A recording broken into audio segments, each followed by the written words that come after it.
그날도 저는 청소를 하기 위해 호텔 지하 주차장을 분주히 왔다 갔다 하던 중 화장실로 들어갔는데요. 화장실 안에 세면대를 잡고 어르신 한 분이 꼼짝도 안 하고 있었는데 옆에서 살짝 보니 얼굴이 창백해 보였어요. 많이 바쁘긴 했지만 그런 어르신을 모른 척 할 수가 없었고, 어르신, 혹시 어디가 안 좋으세요? 제가 물었는데요. 정말 미안한데 물 한 잔만 얻어먹을 수 있겠소? 어르신은 연세가 꽤 많아 보이셨는데 제게 깍듯하게 존댓말을 쓰고 있었어요. 제가 그런 어르신을 가만히 훑어보게 되었는데 옷은 허름한 듯 했으나 눈빛은 굉장히 또렷해 보였다고 해야 할까요? 그렇게 저는 무엇에 이끌리듯이 어르신을 일으켜 세우며, 저기 조금만 가면 제가 쉬는 곳이 있는데 그곳에 가면 정수기가 있습니다. 제가 부축해 드릴 테니까 같이 가시죠. 걸으실 수는 있으시겠어요? 저 혼자 다녀와도 되긴 하는데 몸이 안 좋으신 어르신을 홀로 두고 가기가 그래서요. 제가 어르신에게 말을 했고, 고맙소. 그럼 나 좀 조금만 잡아주겠소? 약 먹으면 금방 괜찮아지니까 초면에 실례 좀 하겠습니다. 라며 제 팔을 잡았어요. 그런 어르신을 모시고 직원 휴게실로 들어갔고, 제가 어르신을 소파에 앉혀드린 후 정수기에서 급히 물을 담아서 어르신에게 가져다 드렸고, 안주머니에서 약을 꺼낸 어르신이 급히 약을 입에 넣고 삼켰어요. 그리고 잠시 후에 좀 괜찮아지신 어르신에게, 어르신 큰일 날 뻔하셨어요. 어쩌다 그 화장실에 혼자 계셨던 거예요? 저한테 가족분들 연락처 알려주시면 제가 모시러 오라고 연락드릴게요. 제가 말을 했는데요. 아닙니다. 괜찮아요. 그리고 고맙소. 젊은 사람이 요즘 사람들 같지 않고 참 마음이 따뜻하네요. 덕분에 내가 신세를 많이 졌소. 제게 감사 인사를 했고, 괜찮습니다. 저희 어머니도 많이 아프셔서 누워 계시는데 어르신 보며 저희 어머니가 생각나서 그냥 지나칠 수가 있어야죠. 제가 머리를 극적이며 웃었는데요. 유니폼 입은 걸 보니 이 호텔에서 근무하는가 봅니다. 이렇게 좋은 직원이 근무하는 거 보니 참 좋은 호텔인가 봅니다. 어르신이 다시 웃으며 말을 했고, 제가 감히 이 호텔 직원이 어떻게 되겠어요. 저는 그냥 용역직으로 청소를 하고 있는 사람인걸요. 이 호텔 직원 되려면 엄청 힘들다고 들었어요. 제가 다시 웃었는데요. 그렇군요. 젊은 사람이 참 열심히 사네요. 우리 어머니는 아파서 누워 계시지. 거기다 연세 많은 할머니까지 제가 모시고 살고 있어서 제가 돈을 벌어야 하거든요. 라며 제가 말을 하고 있었는데, 생각해보니 처음 보는 어르신한테 그런 말을 왜 하고 있나 갑자기 제 자신이 한심하기까지 했는데요. 그 순간 누군가 휴게실 문을 벌컥 열고 들어왔는데, 야, 너 일어나고 뭐 하고 있어? 지금 휴식 시간이야? 호텔 관리자 박 대리가 저에게 소리를 질러댔어요. 그런 관리자를 보며, 죄송합니다. 어르신 한 분이 몸이 안 좋으신 것 같아서 물 좀 이라고 제가 말을 하고 있었는데, 당신 어디서 핑계대고 있어? 그리고 휴게실에 누가 이상한 사람 막 데리고 들어오라고 했어. 박 대리는 계속해서 흥분한 채 소리를 질러댔고, 저기 박 대리님 정말 죄송합니다. 조금 이따 점심시간에 제가 일 더 할게요. 근데 큰 소리는 좀 자제해 주세요. 지금 이 어르신이 몸이 안 좋으세요. 제가 박 대리의 눈치를 보며 말을 했지만, 당신이 지금 저 노인네를 왜 신경 쓰고 있어? 당신 앞가림도 제대로 못하면서. 박 대리는 여전히 흥분한 상태였어요. 그럼 박 대리를 보며, 어르신, 저는 이만 가봐야 할 것 같습니다. 나가셔서 왼쪽으로 쭉 돌아가시면 엘리베이터가 있을 겁니다. 그거 타고 나가시면 됩니다. 조심해서 가시고 건강관리 잘하세요. 제가 인사를 하고 있었는데, 아, 참 답답하네. 빨리 가서 일하라고. 박 대리가 다시 저를 재촉했어요. 그런데 그 순간 거기 직원도 이 호텔 직원인 것 같은데 서비스업에 근무하는 사람이 고객 앞에 두고 그렇게 막말을 하는 건 좀 아닌 것 같네요. 어르신이 또박또박 말을 했어요. 할아버지가 뭔 상관이에요? 박 대리가 신경질적으로 물었고, 나도 이 호텔에 고객이 될 수 있는 거 아니겠소? 어르신이 다시 조용히 말을 했어요. 하지만 그런 어르신의 말에 박 대리가, 할아버지, 혹시 이 호텔 객실 이용 금액이 얼마인지 알고 말하는 거예요? 할아버지처럼 이런 옷 입고 다니는 사람들이 막 이용할 수 있는 곳이 아니란 말입니다. 다시 목소리를 높였는데요. 어르신, 저랑 같이 나가시죠. 죄송해요. 제가 어르신의 팔을 이끌고 그곳을 나와버렸는데 우리 등 뒤에서, 에이, 재수없어. 이제 하다하다 어디서 거지까지 끌어들여서 사람 골치 아프게 해? 박 대리가 큰 소리로 중얼거렸어요. 하지만 저는 모른 척하고 급히 어르신의 팔을 잡아 끌었고, 아니, 젊은 사람이 말을 저렇게 할 수가 있어, 그래? 어르신이 한숨까지 쉬면서 말을 했어요. 어르신, 사실 제 왼쪽 귀가 난청이 좀 있어서 여기도 어렵게 들어왔거든요. 물론 보청기를 끼긴 했지만 가끔 잘 못 들을 때도 있어서 사람들이 불편하긴 할 거예요. 근데 저 여기서 잘리면 갈 데도 없어서 저 대리 심기 건드리면 안 되거든요. 많이 놀라셨죠? 제가 어르신을 바라봤는데요. 괜히 나 때문에 이따가 또 혼나는 거 아닌지 모르겠네요. 어르신이 미안한 듯 바라보셨어요. 괜찮아요. 하루 이틀도 아니고 이따가 커피 한 잔 사다 주면서 싹싹 빌어야죠, 뭐. 그래도 저 같은 사람 받아준 것만 해도 그저 감사할 따름입니다. 라고 말을 하며 제가 쑥스러운 듯이 웃었어요. 그 뒤 어르신은 고마워요. 내가 이 은혜 절대 잊지 않을게요. 근데 이것도 인연이라고 이름이 어떻게 되나요? 이름이라도 알아두고 싶네요. 제 손을 꼭 잡으며 물으셨고, 제 이름이요? 아, 저는 김도영입니다. 그건 그렇고, 어르신 앞으로도 항상 몸 관리 잘하셔서 건강하셔야 해요. 라며 제가 다시 배시시 웃어버렸는데요. 어르신은 그 뒤에도 바로 가지 않고 제 뒷모습을 한동안 바라보고 서 있었고, 제가 얼른 가시라고 손짓을 했지만 그저 고개를 끄덕일 뿐이었어요. 그 뒤 저는 다시 바쁘게 일을 하고 있었는데, 그날 박대리한테 불려가서 아주 기가 따갑게 잔소리를 들은 것은 말할 것도 없었고요. 내가 직원들 이용하는 시설에 이상한 사람 막 데리고 들어오지 말라고 했죠. 소장님은 직원 관리 안 하시는 거예요? 라며 우리 용역회사 소장님까지 불러서 쉴 새 없이 잔소리를 해댔어요. 그러다가 소장님과 제가 어렵게 그 자리를 빠져나왔는데 왜 그랬어? 자네가 막 그럴 사람도 아닌데 소장님이 제게 물었고 아니 어르신 안색이 안 좋아 보여서요. 약을 드셔야 한다는데 물이 필요하시다고 해서 그랬는데 괜히 저 때문에 소장님까지 험한 꼴 당했네요. 죄송해요. 제가 소장님께 사과를 했는데요. 됐어. 그럴 수도 있지. 박 대리 저 인간 저거 참 인성 자체가 글러먹었어. 그럼 아까 자네한테도 막 막말 심하게 했겠네? 소장님이 제가 다시 물었고 아니에요. 전 괜찮아요. 괜히 소장님한테 민폐 끼치는 것 같아서 죄송할 뿐이죠. 항상 많이 도와주시는데 정말 죄송해요. 제가 소장님께 진심으로 다시 사과를 드렸어요. 우리 소장님은 저희 어머니 나이 정도 되시는 분이신데 참 좋은 분이셨어요. 제 귀가 조금 안 좋은 걸 알고도 기꺼이 저를 채용해 주시며 열심히 하게나 그렇게 열심히 살다 보면 꼭 좋은 날 올 테니까 라며 항상 제게 용기를 주시는 분이셨거든요. 그런 분이 저 때문에 볼 꼴 못 볼 꼴 다 본 것 같아서 그저 죄송할 뿐이었어요. 하지만 소장님은 언제나 그렇듯 제 어깨를 두드려 주시며 가자, 가서 달달한 커피 한 잔 먹고 다시 일하자 라며 그저 웃어주실 뿐이었어요.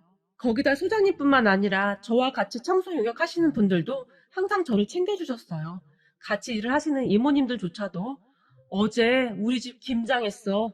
이거 가져다 할머님이랑 엄마랑 같이 먹어. 내가 솜씨가 막 좋진 않은데 그래도 좋은 재료로 만들어서 그렇게 형편없진 않을 거야. 라며 김치를 가져다 주시기도 했고 어느 날은 이거 우리 시골에서 직접 농사지은 콩이야. 너무 많이 보냈길래 내가 좀 덜어왔어. 가서 밥해서 할머님이랑 엄마랑 같이 먹어. 라며 콩뿐만 아니라 이것저것 참 많이 챙겨도 주셨는데요. 사실 제 삶이 굉장히 힘들기도 했지만 이런 분들이 있었기에 그 힘든 시간을 참 잘 보낼 수가 있었던 것 같아요. 그렇게 저는 하루하루 열심히 일을 하면서 어머니의 병원비를 댔고 할머니까지 챙기면서 정말 정신없이 살고 있었는데요. 그러던 어느 날 퇴근 후 집에 갔는데 주방에 과일부터 소고기까지 뭐가 잔뜩 있었어요. 그걸 보고 놀라서는 엄마 이거 뭐야? 라고 물었는데 그거 니네 회사에서 너한테 보낸 거라고 하던데 넌 모른 거야? 오히려 엄마가 놀라서 제게 다시 물었어요. 우리 회사에서? 나한테 이걸 전부 다? 제가 놀라서 중얼거렸는데 그렇다니까 분명히 네 이름 말하면서 니네 회사에서 주는 거라고 맛있게 먹으라고 하던데 엄마가 다시 말을 했어요. 그런 엄마의 말에 제가 소장님한테 전화를 했는데 소장님 혹시 회사에서 과일이랑 소고기 이런 거 보냈어요? 라고 제가 물어봤는데요. 아니 회사에서 누가 그런 걸 보내? 소장님도 놀란 듯이 제게 물었고 그래요? 누가 우리 집에 왔었다는데 김도영 씨 집이 맞냐고 묻더니 어떤 젊은 남자가 잔뜩 놓고 갔다는데요? 제가 다시 물었지만 글쎄 아무튼 우리 회사에서 보낸 건 아니야. 근데 자네 이름 말하고 두고 간 거라면 누가 아는 사람이 두고 갔겠지. 소장님이 아무렇지도 않게 말을 했어요. 그런 소장님에게 이거 그냥 먹어도 되나 모르겠네요. 네 이름 대고 왔다는데 그냥 먹으면 되지. 그리고 나중에 보내준 사람 찾으면 고맙다고 인사나 하면 되는 거지. 그렇다고 그냥 썩혀서 버릴 수는 없잖아. 그냥 먹어. 야, 좋겠다. 누가 그런 비싼 것도 그냥 막 보내주고. 소장님이 부럽다는 듯이 말을 했어요. 그렇게 그날 우리 가족은 소고기를 구워서 정말 맛있게 먹었는데 입안에서 살살 녹더라고요. 우리 어머니도 몸이 안 좋아서 음식을 잘 못 드셨었는데 그날은 소고기를 참 많이 드셨으니까요. 그렇게 또 며칠이 지났을까요? 이 호텔 본사 직원이란 사람이 우리 용역회사 사무실로 들어왔는데 여기 혹시 김도영 씨가 어떤 분이시죠? 라며 저를 찾았고 제가 김도영인데 누구시죠? 제가 대답했는데요. 그런 제 말을 듣던 그 사람이 안녕하세요. 저랑 같이 좀 가주셔야 할 것 같습니다. 라고 말을 했어요. 그 사람의 말에 제가 긴장할 수밖에 없었는데 그도 그랬던 것이 검정색 양복을 입은 사람이 갑자기 저를 찾아와서 같이 가자고 하는데 그저 놀랄 수밖에요. 그 모습에 옆에 있던 우리 소장님이 저게 누구신데 이러시는 거죠? 우리 직원이 뭐 잘못했나요? 저와 그 남자를 번갈아 가며 바라봤어요. 아니요, 그게 아니라 저는 호텔 본사 비서실에서 나왔습니다. 저희 팀장님이 빨리 모시고 오라고 해서요. 죄송하지만 급해서 그러니까 같이 빨리 좀 가주시면 안 될까요?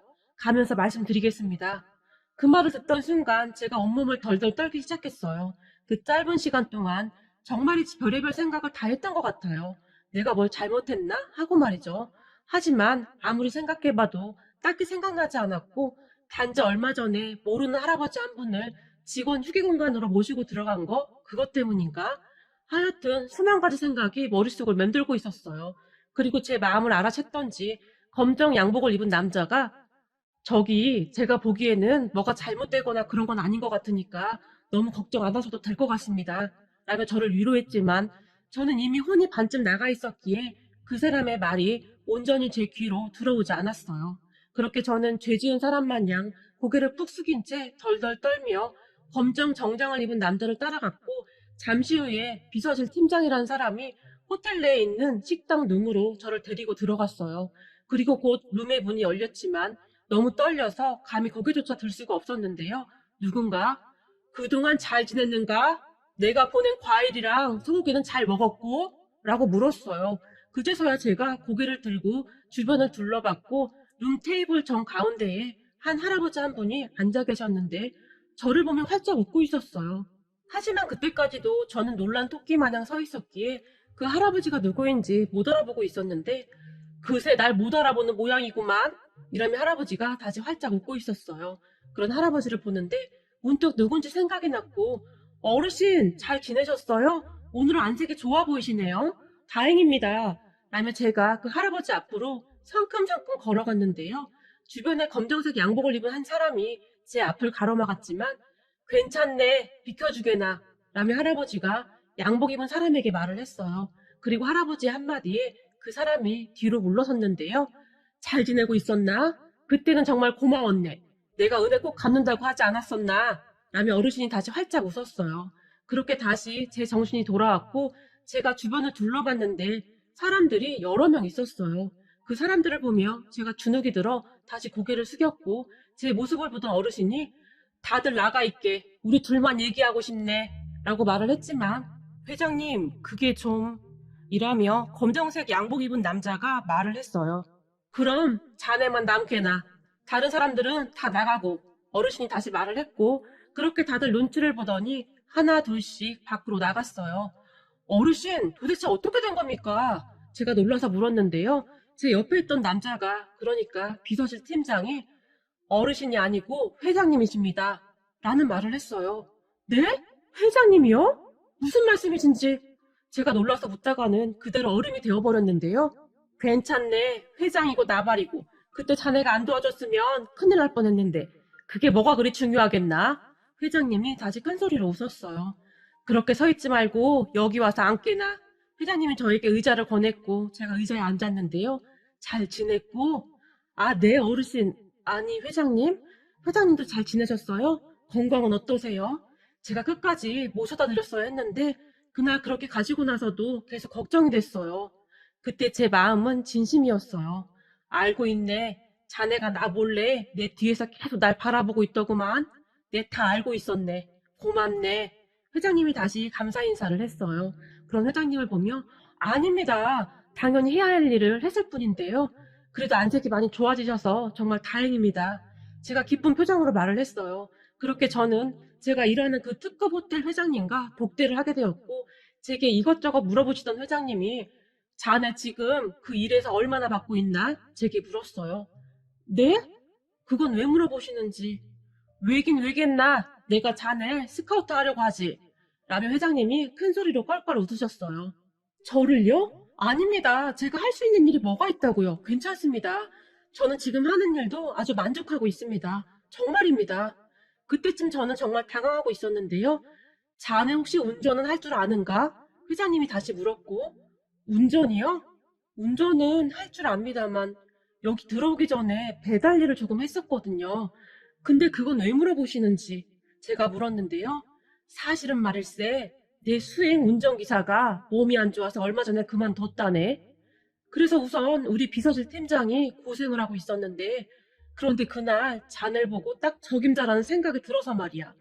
내 운전기사라고 해도 뭐 많이 할 것도 없네. 출퇴근하는 거 그것만 해주면 되고, 나머지는 워낙 나 혼자 다니는 걸 좋아해서 운전할 일도 별로 없긴 할 거야. 라며 회장님이 다시 활짝 웃었어요. 아, 그래서 그날도 혼자 오셨던 겁니까? 그렇다네. 내가 온다고 하면 다들 난리를 치지 않겠나?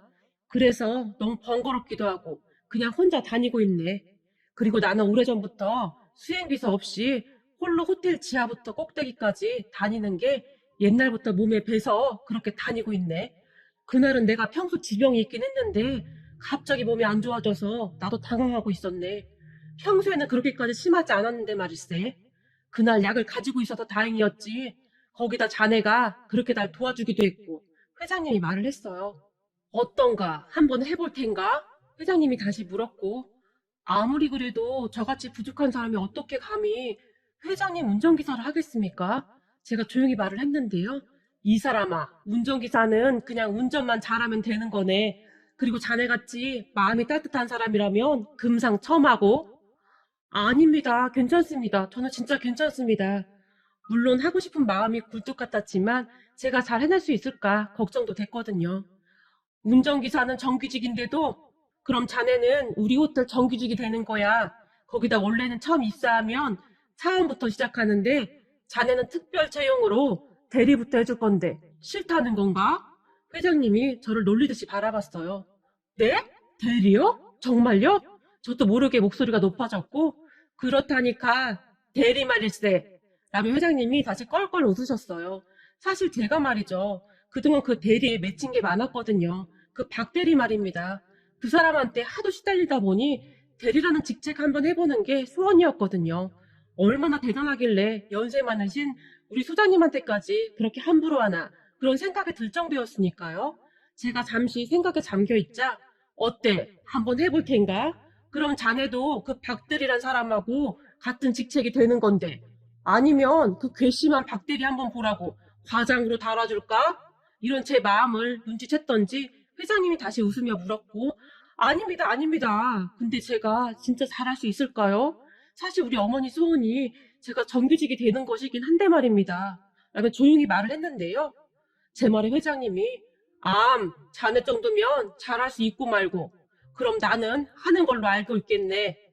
네, 많이 부족하지만 저도 열심히 하겠습니다. 정말 감사합니다. 순간 제가 벌떡 일어나서 90도로 허리 숙여 인사를 했어요. 그런 저를 보며 그래, 우리 열심히 해보자고 회장님이 제 등을 쓰다듬어 주셨고 잠시 후 회장님이 비서실 팀장에게 내가 부르라고 했던 사람은 불렀는가? 라고 물었어요. 네, 회장님, 지금 밖에 대기 중입니다. 들어오라고 할까요? 그래, 들어오라고 하게나. 라는 회장님의 말에 문이 열렸고 한 남자가 쭈뼛쭈뼛 거리며 룸 안으로 들어왔는데 자세히 보니 박대리였어요. 그리고 그런 박대리를 보던 제가 순간 벌떡 일어나서 아니 박대리님 여긴 어떻게 놀라서 물었고 그런 제 모습을 보던 회장님이 박대리를 보며 인사하게 여기 김두영 대리네 라는 말을 했어요. 그리고는 박대리라고 했는가? 혹시 자네 나 기억나나? 회장님이 박대리에게 물었고 네, 회장님. 이라고 말을 하고 있었지만 박대리의 얼굴은 새하얗다 못해 새파랗게 질려 있었어요. 아니잖나. 내가 왜 회장님인가? 그냥 거지 노인네 아니던가? 회장님의 얼굴이 무섭게 변했는데요. 죄송합니다, 회장님. 제가 미처 못 알아뵙고 큰 실수를 했습니다. 그 순간 박대리의 허리가 90도로 접혀져 있었는데, 자네는 인성 자체가 잘못됐구만. 그날 내가 회장인 걸 못 알아봐서 지금 이러고 있다고 생각하고 있다는 거구만. 회장님이 박대리를 노려보며 물었어요. 아, 네? 그게 무슨 말씀이신지요? 박대리가 어리둥절한 표정으로 물었는데, 자네가 한 행동 자체가 문제란 말일세. 사람을 겉모습으로만 판단하는 것도 문제인데, 용역회사 직원이 자네 밑에 부하 직원인가? 그리고 아무리 부하 직원이라고 할지라도 어떻게 그렇게 막말을 할 수가 있단 말인가? 용역회사 직원은 우리 회사의 협력회사 아닌가? 그런데 자네가 한 행동은 우리 회사의 얼굴에 먹칠을 하는 행동이었네. 알겠나? 그때쯤 회장님의 표정은 정말 무서웠는데요. 그럼 회장님을 보며 정말 죄송합니다. 제가 잘못했습니다. 박대리가 울먹이며 말을 했어요. 어디 협력회사 직원에게 반말을 한단 말인가? 우리 회사 직원 수준이 그것밖에 안 된단 말인가? 회장님이 한숨까지 쉬었고 김 부장 들어오라고 하게 회장님이 다시 누군가를 찾았어요. 그리고 잠시 후에 김 부장이라는 사람이 들어왔는데 자네는 도대체 직원 교육을 어떻게 시키는 건가? 앞으로 다시는 이런 일이 없도록 하게나. 회장님이 불호령을 내렸고 죄송합니다 회장님. 다시는 이런 일이 없도록 하겠습니다. 됐네 나가보게나. 라며 회장님이 둘을 내보냈어요. 그리고는 언제 그러냐는 듯이 온화한 표정으로 그리고 자네는 다음 주부터 나올 수 있겠나? 제게 물었고 지금 하던 일 마무리하고 바로 출근하겠습니다. 정말 고맙습니다. 제가 다시 허리 숙여 인사를 드렸어요. 그래 그럼 곧 다시 보자고 라며 회장님이 활짝 웃으며 나가셨고 저는 얼마 뒤 회장님의 운전기사로 일을 하게 되었어요. 그런데 제가 정말 감동받은 것이 말이죠. 회장님이 제 명함까지 다 준비해서 주시면서 가서 어머님께 정규직 됐다고 말씀드리게나 김대리 정규직 되는 게 어머님 소원이셨다며? 라고 활짝 웃었어요. 네 감사합니다. 정말 감사합니다. 제가 눈물을 글썽였지만 김대리 앞으로 잘 부탁하네 라며 웃으실 뿐이었어요. 그렇게 저는 회장님의 운전기사로 근무를 하고 있었고 휴무날 전에 일했던 곳으로 맛있는 것을 잔뜩 사서 찾아갔는데요. 아유 우리 김대리님 왔구만 이라며 소장님이 제 손을 꼭 잡았어요. 왜 그러세요 쑥스럽게. 제 얼굴이 시뻘겋게 달아올랐는데요. 내가 자네 잘 될 줄 알았어. 자네가 좀 성실했나? 정말 잘 됐구만. 아니에요 소장님이랑 여기 이모님들이 다 챙겨줘서 제가 잘 된 거예요. 저도 항상 은혜 잊지 않겠습니다. 라고 말을 했는데 소장님이 저를 꼭 끌어안고는 눈시울을 붉혔어요. 내가 그동안 그놈의 박대리 때문에 아주 한이 맺혔었는데 10년 묵은 퇴증이 싹 다 내려가는 것 같다. 라며 큰 소리로 웃으셨어요. 그러다가는 자네 혹시 소식 들었어? 수장님이 물었고 뭘요? 박대리 말이야 지방으로 발령 났어. 들리는 소문으로는 문책성 인사라고 하던데 근데 그 성격에 반성이나 하겠어? 소장님이 꼬시다는 듯이 말을 했어요. 진짜요? 박대리는 진짜 좀 심하긴 했어요. 소장님한테조차 막 막말할 때마다 어찌나 속이 상하던지 말이에요. 소장님 이제부터 조금 편해지는 거 아니에요? 제가 웃으며 물었고 그랬으면 좋겠는데 말이야. 그렇게 소장님과 저는 한동안 대화를 했고 자주 놀러 올게요 라며 제가 인사를 했어요. 워낙 정이 깊은 곳이라 쉽게 발길이 떨어지지 않더라고요. 하지만 그 뒤에도 저는 그곳에 자주 들러서 감사한 마음을 전하곤 한답니다. 참 힘든 인생이었지만 쨍하고 해뜰 날이 있다고 저에게도 그런 날이 왔네요. 앞으로도 하루하루 열심히 살면서 우리 할머니와 어머니를 모시고 잘 살아가겠습니다. 긴 이야기 들어주셔서 감사합니다. 오늘의 사연은 여기까지였습니다. 즐겁게 보셨다면 구독, 좋아요 부탁드립니다. 고맙습니다.